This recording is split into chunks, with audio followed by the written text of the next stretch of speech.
2D or 3D design, which one is better for your project? Let's discuss today.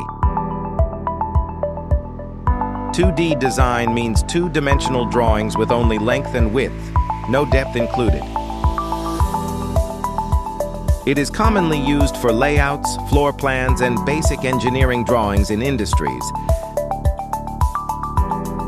Now 3D design adds depth, making objects look more realistic and visually understandable clearly.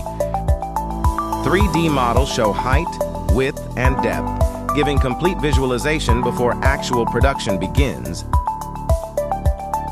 It is widely used in product design, animation, and advanced engineering applications across industries. 2D is simple and fast, while 3D provides better clarity and detailed understanding always. 2D design takes less time, but 3D helps reduce errors during production and development. Choosing between 2D and 3D depends on project requirement, complexity, and business needs always. Visit our website and start your ISO certification journey today. Contact us now. Thank you for watching.